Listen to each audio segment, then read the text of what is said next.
Ngilana bakithi ukuthi uma nalithi lelizwi lenkosi omunye wabese uma uzothi wena laba bantu bangamadimoni kushethi wena uyidimoni elincane nihambe nikhohliswa kuthiwe khona emathuleni kulele amadimoni kushethi wena ulidimoni elincane lizothi ke izwi lenkosi nobheka kwenye incwadi kunumber 2 lithi ke lelizwi bayekeleni baphumule kunye nezithunywa zabo.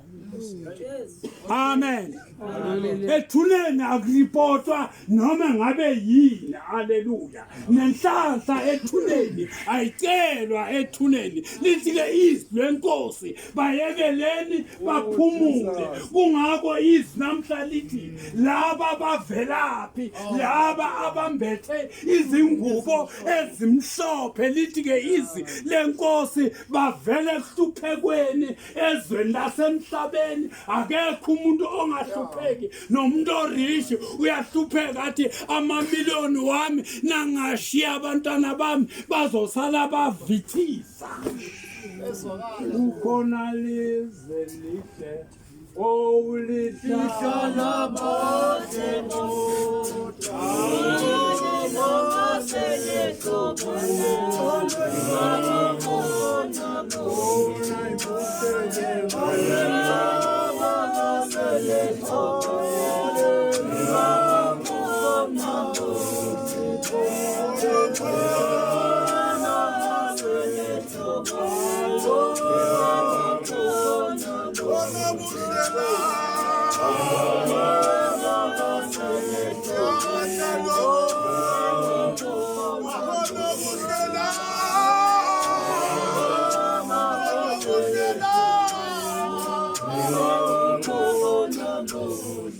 Ngiyabona ukhona abantu abake bagicile emngcwabeni ashonele ubabakhe noma ashonele umamakhe athole ukuthi lo mzalwane loyo umzali wakhe ebengamlaleli noma amkhuza kodwa ngalelanga angwathwa umzali wakhe abese ugifika kakhulu baze bambambe nabanye asawa kakhulu kanti umzali wakhe ebengamlaleli azomunya lande noma inkomo azomhlabela kanti umzali wakhe ebengamlaleli nathi umzali wakhe mntanama ke senze kanje athi yena abheke noma kukuphi kubuhlungu kwabantu abakholwako abangalaleli uJesu ukuthi yena uthini. Ake sibheke nedincwadi yeZakha nami ngizohlala phansi ngoba baholi baningi. Amen. Amen. Nama angisho ukuthi hayi ngisukuma ukuthi angiphethe lutho. Hayi ngiphethe bakithi. Amen. Ngifuna ukuqoqa nje ukuthi ningaka nje seniyakwazi ukusebenza. Omama nike nabathengele ingubo umthetho wethu sizela ekhaya insika bakithi imele ukuthi uma abantwana bakho bekubuza noma isizukulwane sikubuza ukuthi ugogo ukuphi bese wena ubathatha ubalayela ugogo ayimelanga amaqala ukuthi everyday uzoloku reporta ukuthi egogo bangihluphe ekhaya. Ake sifunde iZakha 10 verse 7. Ukukhunjulwa kolungileyo kubusisekile kepha igama lababi liyabola. Ukukhunjulwa komuntu olungileyo ukukhunjulwa komuntu olungileyo kodwa igama lababi liyabola ngoba sihamba nabazalwane banenhliziyo ezimbi sihamba nabazalwane abakholwako okutholakala ukuthi bona mhlambe igama labo ekhaya uma bangena angena noma awubaba noma awumama kodwa abantwana bangena ngaphasi phansi kwetafula kanti yena uyakholwa kanti ngani ngokuthi igama lakhe libi kodwa igama lomuntu olungileyo liyakhunjulwa nomuntu kade ondla ikhaya hayi lona okade angondla ikhaya igama lakhe liyakhunjulwa emhlabeni okade lithi izwi lenkosi muhle unkosikazi onakelela ingane zakhe ovuka ekuseni abese uyaziphekela azenzele konke ingane zakhe uyazinaka uthi mhla asashonile zimenzele kahle ngobe zikhumbula amazwi lezinto kade azenza umama lithi izwi muhle unkosikazi okhuthele nazobhaka izaka 31 lithi muhle unkosikazi ovuka ekuseni aphe izingane zakhe abone izingane zakhe ukuthi ziright lathi ke izwi lenkosi lo nkosikazi loyo uyakhunjulwa noma asalele uyakhunjulwa lo nkosikazi ngoba igama lakhe lihle aliboni phansi kodwa lo muntu ongakhunjulwa liyabona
Akababusise lapha kuleli khaya sizobaqinisa Nkosi yami ukuthi ke uNkulunkulu ababusise kuloko abakwenzile bese uNkulunkulu uthela umusa abanikeze isandla sakhe akekho umuntu noma kungaba inyanga eqhamuke eqhanela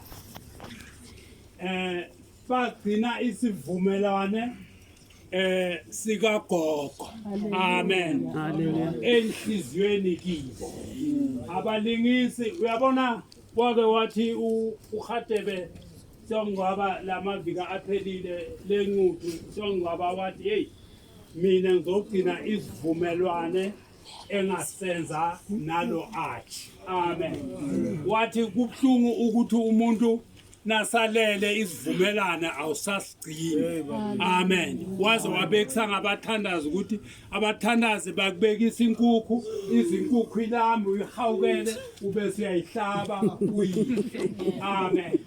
Alibonge igama lenkosi. Kodwa yizwe lenkosi lithe la emathuneni umaThompson bakithi akusikwe police station. Haleluya. Lapho kufuna ukuthi silungise nje kahle khle ukuthi akuyona ipolice station. Uthi ungahlushwa abantwana bese soya uthi gogo no umntwana mfundise ngendlela ezoba eyakhe kusasa. Amen. Amen.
Baba wethu wasezulwini ke obuke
senze nje service sonke bese sigcina ngomkhulu ngoba masingaqala service kuzosokumosheka yonke into asiqede nje service bese manje bazalwane amen yaxolisa kodwa ke ngicabanga ukuthi isikhathi sidlule laba basekhona yekuthula abazalwane ngoba uma inkonzo iphethu uma ufika ekuseni zodinti Amen. nasimbe yekuthula emseni bazalwane Hallelujah. manje ke ngila ezweni khathazwa yizibazalwane siyalo kukhulunywa nabantwana bako-Israyeli kodwa into engithinta kakhulu uphawu lalala noma ungamuhle kangakanani phambi kwabantu kodwa uma ungenalo uphawu nawo isilangasi likhuluma ngophawu bazalwane lithi omunye yakuthula emseni bazalwane uthi bangobani labana abagqoka izinto ezimhlophe lalala naxapha uyigqoka into emhlophe kodwa asazi tulungise kanjani asazi noma likhona luphawu ngoba kungenzeka uyigqokile kanti uphawu lukho lalala lithi isilangasi bazalwane ngobani labana bavelaphi yakuthula emseni bazalwane inkinga kaphuma emhlabeni ezweni lenhlupheko ezweni losisi yakuthula emseni bazalwane manje ngithintwa abazalwane lelizwe ithi indoda ngelinye ilanga ithi loba ngepeni lensimbi kuze kuthi isizukulwane sesizukulwane sifunde lokhu manje ake ngithi bazalwana ngibongele kakhulu lezi ingane zala ekhaya sikhulele khona thina sikhulele khona bazalwana engiyikho ngakuthola la niyezwa bazalwana bekungomama bengobaba la ekhaya bengabaholi bethu Hallelujah. ubaba la ekhaya Amen. kodwa into engiyibonga kakhulu ukuthi abantwana basala babambelele ngoba zingenzeka zonke izinto zibe zinhle phambi kwabantu kodwa nxa beyekile izinto ababephathiswe zona kuyise yekuthula emseni bazalwane mabeyekela izinto ababephathiswe zona kuyise kodwa nxa bebongenela ntwane ababenikwa yona iyiyo ngoba bakhona abantu abaphethe izinto kodwa bayithatha ngesandla ngesise sekwakufanele bayithathe ngaso laba bantwana besizithingi sonke la siphethwe yibo lo mama la ekhaya siphethwe lo mama la ekhaya yekuthula abazalwane amen sikhulele khona labazalwane yabona makuzoqhamuka omunye umuntu aqhamuka eceleni engazi akenzeka into azobuza zomtshela yekuthula abazalwane manje ngithanda abazalwane bakufika kulesi sigaba sokuthi benze lento abantwana benzele unina bancane abantu bazalwane benza into enjengalesi abantu abanayo yonke into kodwa lezi ingane ihlanganile zathi asikwenzi lo amen kuze kuthi asizukulwane sesizukulwane ikwazi ukuthi zazi ukuthi ugogo ulele la ngoba ngiyangibona la kulezi indawo ehlala kuzo umfika umuntu ezemathuneni uzobheka akasazi umuntu ukuthi wayikuphi amen ngoba ithuna mase eqala indawo yakho isi11 vele kungwatsho omunye pheko omunye kodwa into engiyibongayo bazalwane ngibonga ukuthi lezi ingane zenza uphawu yekuthula abazalwane ngakho ke bazalwane kumele siqonde ukuthi siyazi kumele siyazi indlela esiyithatha ekholweni izwi lenkosi likhuluma ngophawu bakusuka abantwana bakwa-Israyeli ukuthi kwakufanele zazi ikhona izinto ezayingabadinda endleleni kodwa ukhona yedwa owakwazi ukuphendula amehlo wabheka beza ngaphambili ukuthi bangobani laba futhi baphumaphi amen haleluya ngoba abantu bawuphambana nezinto akufanele ngabe bayithatha baphambana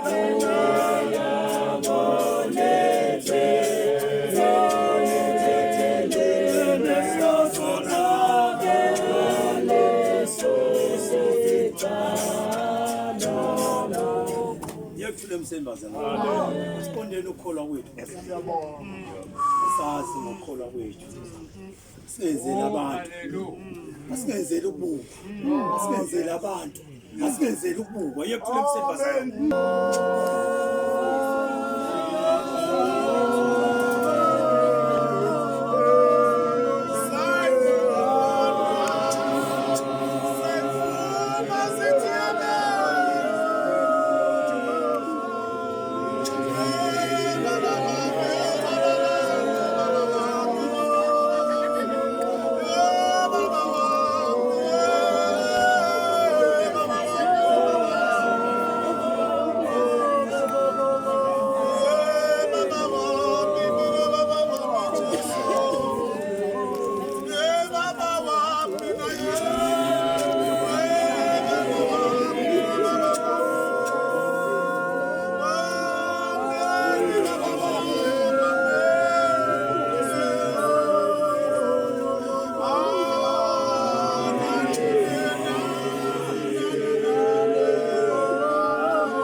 Thule esontweni. Amen. Nginibingelela abazalwane nonke. Hallelujah. Ngegama lika Jesu Kristu wasifele Nazareth. Amen. Hallelujah. Ngibingelela bonke abaholi. Ngibingelela nebandla likaNkulunkulu. Amen. Hallelujah. Nami nje sengisukumele ukuthi anginibingelele ibandla. Yize nje ngiphazanyiswa yizo ngibonga ukufika emzini ngokukhethekile bakwaNgwane. Hallelujah. Hallelujah. Amen. uNkulunkulu akanenze kahle. Hallelujah. Lokho enikwenzile akulona iphutha. Amen. Yazibule ubuyoni buyangihlula. Ngumalitwa inyana manje. Ngengoma engiyithanda ngathi ngazishabelela ngoba ngibhimbinyana kodwa uwongikhonayo. Hallelujah.